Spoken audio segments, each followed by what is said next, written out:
Mary McCord spent nearly 20 years as a federal prosecutor at the U.S. Attorney's Office in D.C. She litigated a case against the Wisconsin fake electors. She currently co-hosts the Webby Award MSNBC podcast, Prosecuting Donald Trump.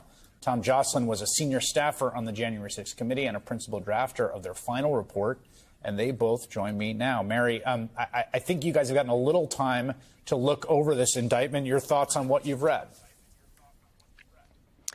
Well, it's a very familiar conspiracy to me, having, yes, like you mentioned, been part of a team of lawyers that litigated against the Wisconsin fraudulent electors and 2 Trump attorneys. And so one of the things I was looking for in there, our case resolved with a settlement which included permanent injunctive relief. The electors are never to do this again.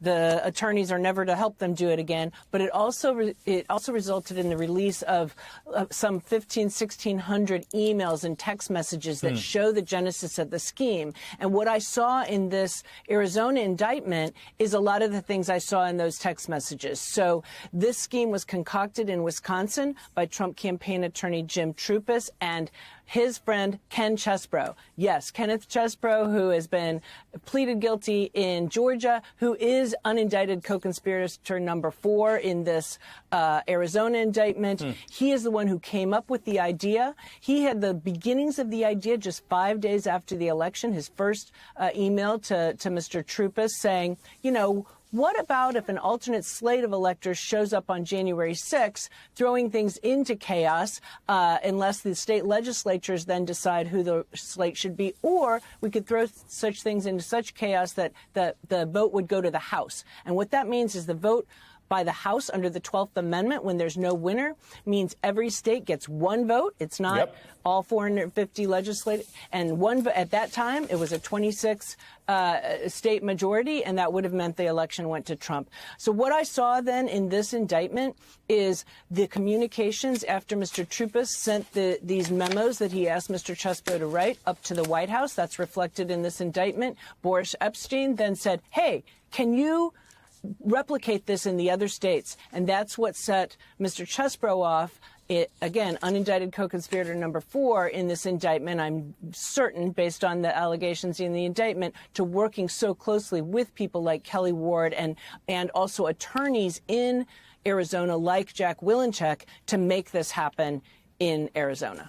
Tom, when you worked on the January 6th committee and helped draft that final report, did you think when you were working on the committee that there would be downstream effects of state criminal investigations happening after your committee's work?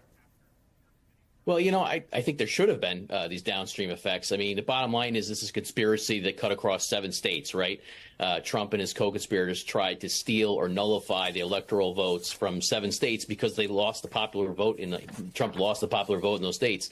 This is now the 3rd state, Arizona is, where they brought criminal charges against the co-conspirators, although not Trump himself. And when I was reading this indictment, Chris, to me it reads like a middle-of-the-road indictment. So remember, in Georgia, you have the RICO conspiracy case where all the way up to Trump is charged in Georgia.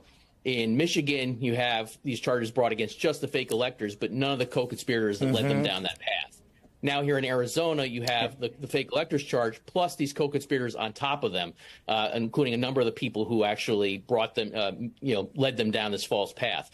Except for Kenneth Chesebro, who Mary notes is an unindicted co-conspirator. He is conspicuously not indicted here, and yet it's his memos really did lay the groundwork for the fake elector scheme. In fact, on the select committee, one of the things that I learned after the fact is how much evidence Kenneth Chesebro and his co-conspirators were able to hide from us.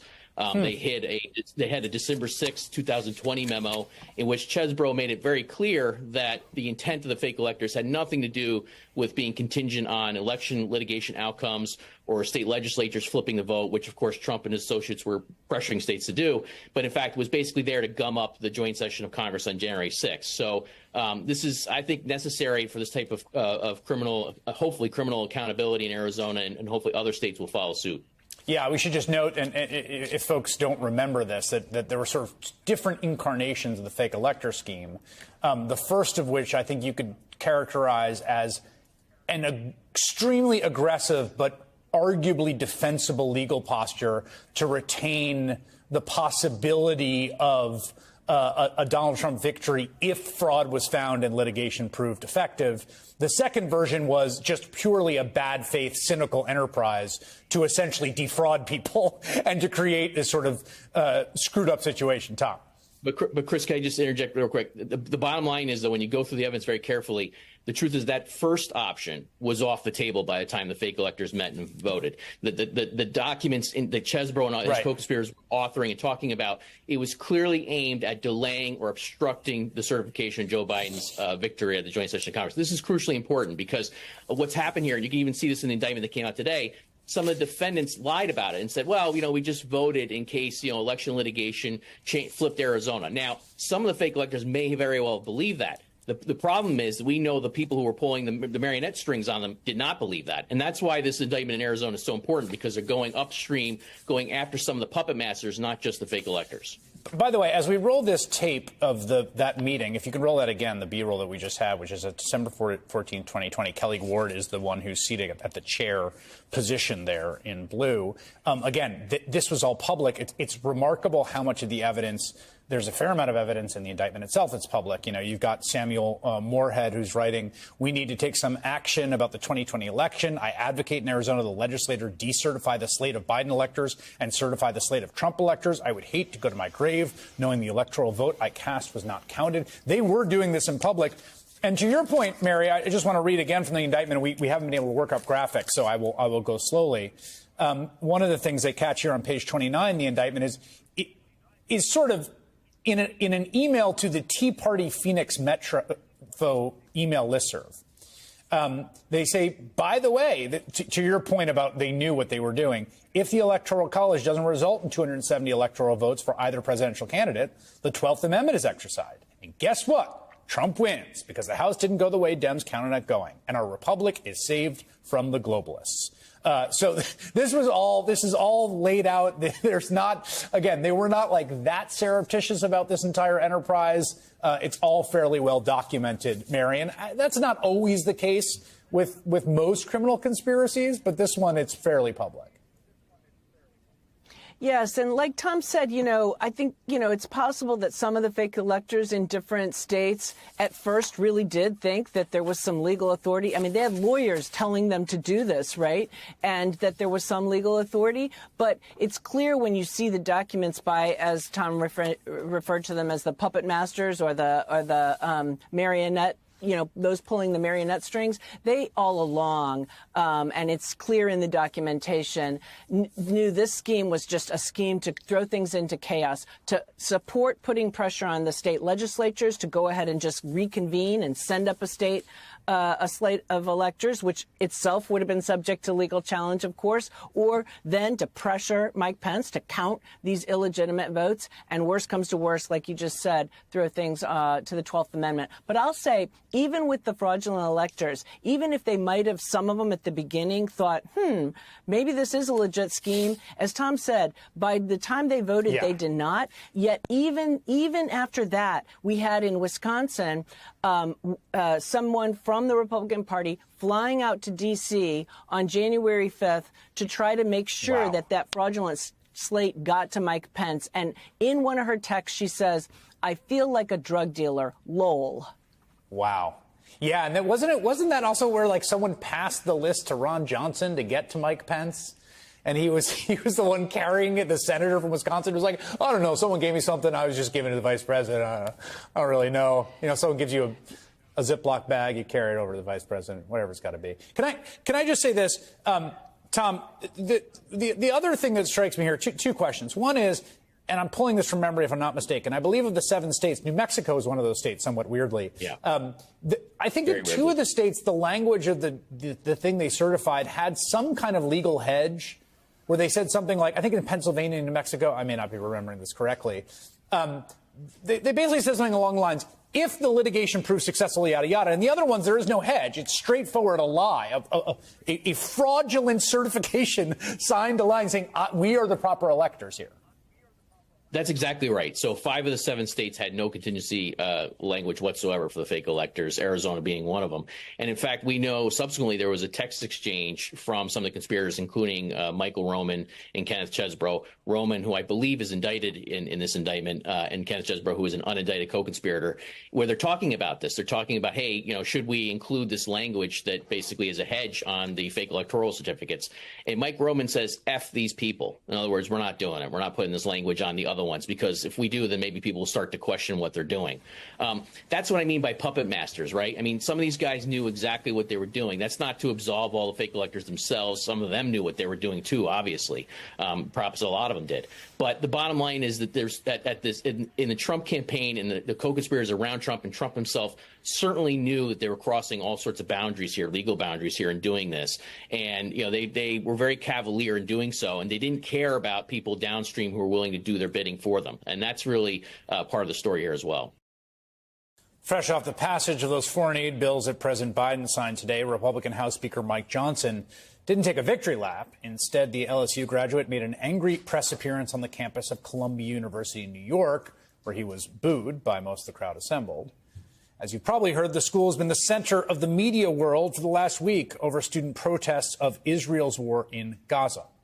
Last week, the school's president, after appearing before a House committee, had many of those students arrested by the New York Police Department, thrown out of their university housing amid allegations of harassment against Jewish students on campus, or at least near the campus gates, where non-students and trolls have gathered to spout some truly, genuinely vile, threatening stuff in viral scenes.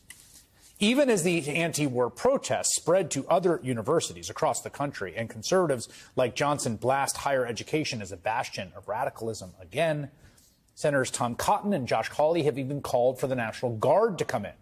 Today, Greg Abbott sent in the Department of Public Safety into the UT Austin campus. None of this new for any of these conservatives. Cotton, you'll remember, wanted the Army to crush protests against police brutality in 2020. And I have to say, as I've watched this news cycle about the campus protests unfold, something feels a little odd, because the actual issues raised by the protests and protesters, which include the status of the hostages in Gaza, Israel's ongoing war in Gaza, the 30,000 plus deaths there, or how and when that war might be brought to a close, those all remain completely unresolved. It is 200 days today since October 7th. There's a lot actually happening on the ground. It's worth focusing there, where millions of lives still hang in the balance. Israelis are observing the first Passover holiday with more than 100 of their countrymen still held hostage in Gaza over 6 months after they were taken in the Hamas attacks of October 7th. One of those hostages, Israeli-American Hirsch Goldberg Polin, was seen today in a hostage video released by the military wing of Hamas. Now, to be clear, NBC News generally doesn't show such videos. They are propaganda, and because they may be made under duress, Goldberg Polin's family have asked for the video to have a wide audience, with a message calling on the Israeli government to redouble its efforts to bring the hostages home. In recent weeks, as peace talks broke down, Hamas said it could not release 40 living hostages, raising fears that fewer hostages are alive than previously hoped. The news comes while more than 100,000 Israelis still have been unable to return to their homes since the attacks in October. This week also, the United Nations Human Rights Office is calling for an independent investigation into 2 separate mass graves found at Gaza hospitals after Israeli forces withdrew from them. An NBC News crew witnessed hundreds of bodies being exhumed from one of those mass graves in the city of Khan Yunis. White House officials say that there are indications that after President Biden's testy conversation with Israeli Prime Minister Benjamin Netanyahu earlier this month, the flow of humanitarian aid has increased to Gaza, but with an average of 200 trucks entering Gaza a day to serve nearly 2 million people, the situation still remains dire, with the U.S. Special Envoy in charge of humanitarian issues saying the risk of famine is very high in northern Gaza and there is still considerable work to be done. But much of the work of Israeli officials now revolves around a planned offensive in the city of Rafah. Now, you remember, everyone's been evacuated from all the northern parts of Gaza. There's 1.4 million displaced Palestinians already in Rafah, where they've sought shelter from the previous destruction. In recent days, satellite imagery has shown the rapid construction of tent camps in the region, with Israelis saying they will evacuate civilians to the camps as the offensive proceeds. The Biden administration is warning Israel that the operation could have apocalyptic repercussions for those already desperate refugees. It's not clear Israel is listening. Today, the same day that President Biden signed the $26 billion aid package for Israel, about half of that actually for humanitarian aid in Gaza, the Israeli government's diaspora affairs minister, that's the person in charge of the Jewish diaspora outside Israel, the majority of whom live in the U.S., said the U.S. was growing weak under Biden, adding, quote, if I were an American citizen with the right to vote, I'd vote for Trump and the Republicans. Which perhaps explains why Republicans are suddenly so interested in assailing student protests against the war, rather than asking all the questions that have been outstanding throughout this conflict from the very first day after the atrocity that Hamas committed. What is the endpoint here? And how many people have to die? How many is tolerable? How many tens of thousands? How many children? And how will the hostages come home? And with the specter of even more mass destruction looming ahead, how will the people of Gaza find anything approaching a habitable future?